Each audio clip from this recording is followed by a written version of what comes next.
United City divided. One football match in front of a billion pairs of eyes. Michael Owen wins it in the most extraordinary way. Nani. Rooney! Oh, wonderful! Wayne Rooney out of this world! Balotelli! The T-shirt says it all.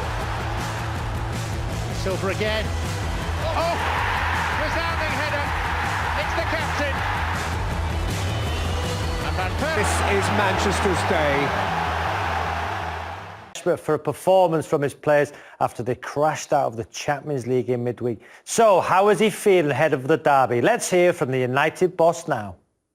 Well, start quickly is one thing, but start good. You can start quickly. Of course, we want to get on the front foot straight away, and goals, they do impact games. And when you get the first goal in a game, it's easier. Of course, it is. So that's something we want to get to in this game. We've done well against City in the last few games against them early on. Then again, it's a 90-minute game, and but we want to get off to a good start, of course. The consistency that everyone says we don't have. Of course, we've won the last 4 games in the league, which is starting to become a good run, and hopefully we can carry that on. Well, Ole Gunnar Solskjaer relaxed as ever. We'll hear from Pep Guardiola shortly, but to get the Manchester City perspective now, let's bring in former Man City striker Shaun Goater. Shaun, thanks for joining us. Great to see you. We talked about the fact that Ole Gunnar Solskjaer did the double over Pep Guardiola last season. How much more will that motivate Pep to get the win this time round? Well, yes, he'll be certainly, wanting to win this game because, again, Solskjaer having beat him twice, he doesn't like, he's a serial winner, so he doesn't like anyone to have the upper hand in games, and he would have thought long and hard as to how to get over Man United, and United do have quality players, so, even though they're not been in the best of form in terms of the last game they just come from, United can also always turn up when it comes to the derby games. Hi Shaun, obviously you see enough City these days and you know what it takes to play for them up front. Pep said that Aguero is not going to start the game. They've got Jesus, they've also got Ferran Torres who scored plenty of goals. I'm interested in who would you pick to lead the line at Old Trafford? Well, I think it's an interesting one because Torres, he plays up wide, he plays up the middle, he scores goals. And he's been in good form, even when he went away with the national team, he's scoring goals. Jesus, I thought he'd have a good run when Aguero being injured and would be able to chalk up a lot of goals, but it just hasn't been. He sacrificed himself playing it wide. I'd probably, I wouldn't be surprised if he went with Torres to go up the middle. I won't, because Torres is a threat. He has the pace. And a lot of people seem to say that, City have struggled without that main striker.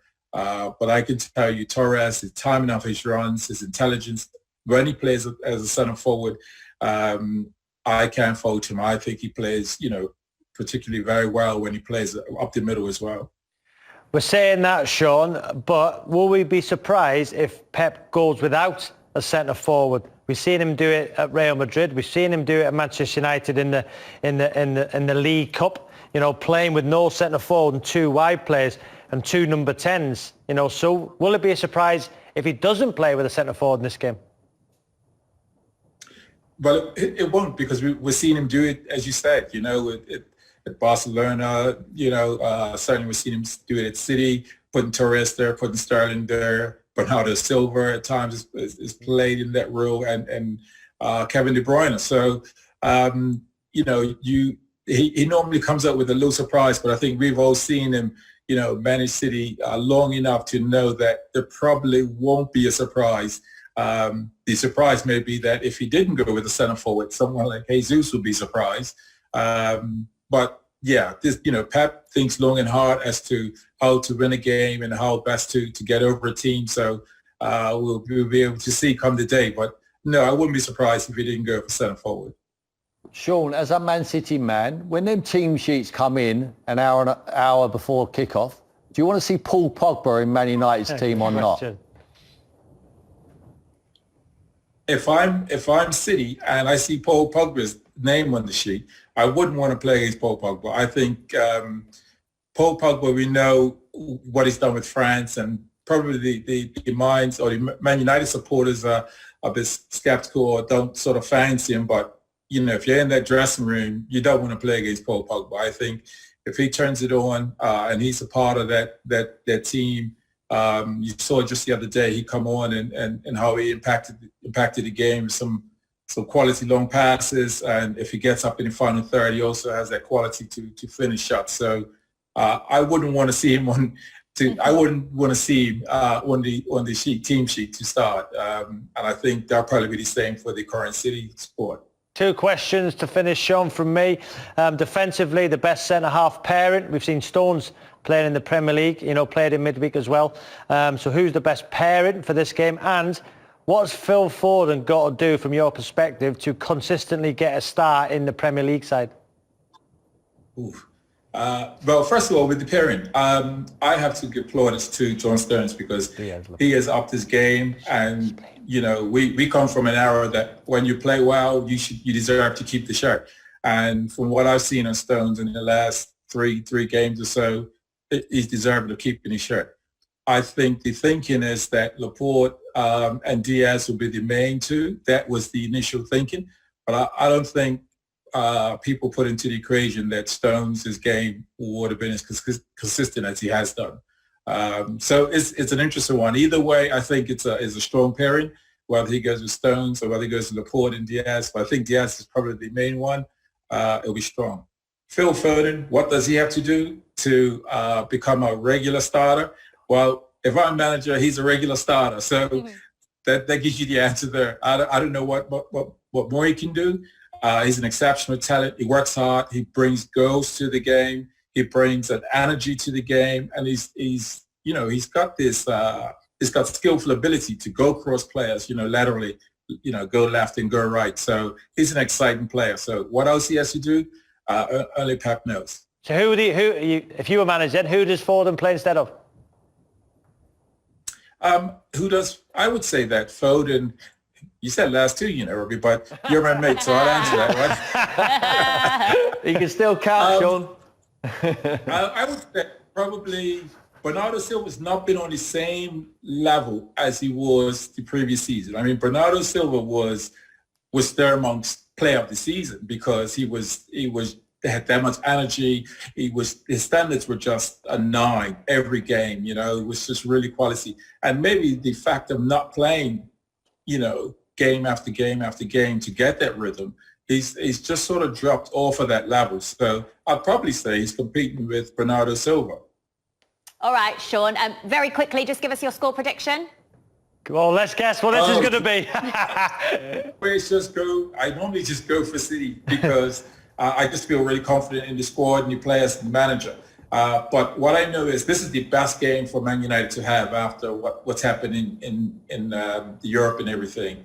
And they will turn up and show up. And they just got to keep Rashford quiet because Rashford always shows up in the derby. But prediction, my heart is still thinking City will win this game. It's been pretty solid. So I'm not going to change there. I'll go the 2-1 City win. Love it. Sean, the GOAT, Goater, great to have you on with us. Thank you so much. It's a game that we're all looking forward to.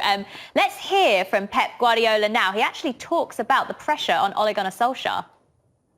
That's why we get a lot of salary to keep these situations. So important is to know the value of Solskjaer is there. There's no doubt about this. So I don't have to give him support because he's strong enough. He knows how it works, this job. And like you said in the beginning of the question, so when you win, we are a genius, and when you lose, we have to be sacked. Happen in United and all the clubs around the world. This is the reality. No sympathy, Robbie. We were sitting here last week, weren't we? And we said, what a huge week it was for Ole. West Ham away, they win that game. Champions League, they lose. You know, it's a situation where all he seems to be in that situation. He wins, he's great. If he loses, it's all out. Have you ever been in a situation as a manager where you're thinking, wow, one result here, I'm in massive trouble? Yeah. Yeah, but at the different end. End of the table. For him, no, because one win, the 2 points off top, always game in hand, but because it's Manchester United. No, Yeah. of course. Man United, don't matter if it's Ole Gunnar Solskjaer or Van Gaal or Mourinho, whoever it is. Sir Alex Ferguson come under that in his early days at Manchester United, and I think he won the League Cup. And I think everyone talks about very openly that it saved his job, and look what happened after that. Look, I just think Ole's one of those managers who finds a result. You know, when his back's against the wall, he seems to dig a result out, and people say, start talking, and certainly the fans do. Also, they're shouting for his head now, enough's enough, we need to go and bring this one in or that one in. And all of a sudden he gets a result, and they say, you know what, perhaps he can get the result. I mean, let's face it, they win their game in hand. 2 points off top. Yeah. They're in contention to win the Premier League. Yeah, it's disappointing. And it weren't an easy draw in the Champions League. You know, when you've got PSG and RB Leipzig in your group, you know, but they still should go through. It will be the way they disappointing. started as well. That's the trouble, is they started the Champions League so well, Tim. To crash out the way they did is why it's probably more disappointing. Yeah, and I think you're right. It's not only the start in the Champions League, it's the way they've come across their results in the Premier League. You know, they've lost against teams what they shouldn't have done. Performances haven't been great, but comebacks like this one against West Ham, did we expect it? I think we did all of a sudden, after what they did at Southampton, you know, when they go behind. But I expected them to come back against Leipzig the other night when they go 3 down. You know, it's like the old Man United who we used to play against, where you never say never, but they haven't got the quality. I just think at the moment he needs to start like their backs against the wall. At the moment they're coming out so, he talks about quick starts. It's so lethargic, their start to games, and I think unless they start well tomorrow, if Man City come out the blocks and they score, because Pep's been very critical, they've not been clinical enough. If they score early, I think it's going to be a long day for Man United, but I'd say I wouldn't rule out United. Well, that's the issue though, Tim, isn't it? Is that against some other teams, they've been fortunate that the other sides haven't been clinical enough. Against Manchester City, on their day, Sam, if they come out firing and they score 2 or 3, it's going to be very tough for United to come back into it. Well, yeah, but that's a pretty big if at the moment. They scored 5 against Burnley a couple of weeks ago, but there's been no guarantees around City being clinical. As Tim says, you know, Pep, well, always over the years, whenever we focused on maybe defenders making mistakes or goalkeepers in the past with Bravo, he was always, no, it's about the forwards putting the ball in the back of the net. He was like that even when they were scoring them more than 100 goals last season. But now, they're not quite that clinical. They always take, or quite often take, too many touches in the box, slow the game down a bit. So, I mean, yeah, if they were to get 2 or 3 like they could do, then yeah, of course United would be in trouble. But this is why United managed to win 3 games against City out of 4 last season in the League and the League Cup, because City just couldn't take those chances that they did create. And also, if United sit in and make it difficult for City, that's when they really struggle. That's when they start putting balls in the box. Yeah, I think Pep's so measured in his approach, and he's so focused on the Champions League this year. Yes, he wants to win the Premier League, and he knows he needs to improve, but not rushing back Aguero. He's already come out and said Bielsa-esque that you know, he ran into the Premier League. Aguero needs to play, but he's not going to play him because he knows it's a long old season and his priority lies with the Champions League. Just quick question to the pair of you. You're the manager, both managers. If I said to you, you can have Kevin De Bruyne or Bruno Fernandes for this game, who would you have? I would always have Kevin. Yeah, for any game. To be fair. I think Kevin is just a super player. I know he's only scored 2 goals this season, so he's dropped off there, but his assists are right up there. He makes Manchester City tick. I think there's so much onus on him at the moment. I think they do need an Aguero, do need another superstar at the top end of the field. And at the moment, I think Kevin's keeping their chances alive. For Fernandes, quickly, Sam, as his impact on Manchester United has been a bit like, you know, people say a bit like Cantona had. Yeah. Problem for United, there's probably more competition at the top of the table now. Like I say, we're talking about Solskjaer being under pressure for various reasons, but if they win and the game in hand, you know, 2 points off top. But it goes to show they've got a lot of teams they need to usurp to get up to the top. But yeah, it definitely has been since the start of since he came in January. They have looked a different team. Whether he's, you know, they obviously get a lot of penalties as well for whatever reason. You know, they know how to get the penalties and he knows how to put them away. But yeah, I think with or without him, you know, West Ham last week, we saw. It just looked obvious, didn't it, at half time? It was as simple as that. Get him on. he's transformative for that team. And I think, if we talk about Pogba, I think that's what people are expecting from Pogba, but it's never really happened, and Fernandes has come in and he's kind of turned that team on its head a bit. I think Tim's made a great point earlier to Sean. For me, if I was sitting in that Man City dressing room, would I rather play as somebody right now against Fred, McTominay or Matic or Pogba? Pogba can hurt my team. Yeah. For me, Pogba plays. I would always play. Look, you need some sort of structure. You need some sort of defensive base. But I think if he goes to the back four, even if he keeps... Wan-Bissaka wants to stay there anyway. Yeah. He's the best 1v1 defender as a right back we've probably got in the country. If he's good at anything, it's that. Keep him intact. Keep Tellez on this side or Shaw, whoever it is. Go back to the back four. Yeah. Play one in front. I would. It won't be Fred because he's suspended, but it may be Matic or McTominay, and then get your flair players on. Get Donny van der Beek on the pitch. Get Fernandes on the pitch. Get Pogba on your pitch. If Cavani, what I would do if Cavani is not fit and he hasn't got a vocal point, I will play Paul as a false nine. Yeah. He makes runs into the box. He can hold the ball up. He's got that swagger where he can pick the ball in tight areas and drop his shoulder, get himself loose. I just love it. I think he's a Man United player. And I understand Man United fans that he's not been consistent. I see all that. We're not stupid. We see that. But he's one of your best players. Tim's getting into it there. Tim, you get into it there. I'll move on with that quick score prediction from both of you. Very quickly, Tim. I'm going to go a draw. What type of draw? Oh, score draw. Score draw. All right, we'll see goals then at least. Sam? If you want it quick, I'll just say 2-0 City. But I could be here all day talking about it. There you go. All right, we'll see Robbie's prediction for the Manchester derby a little bit later on. Let's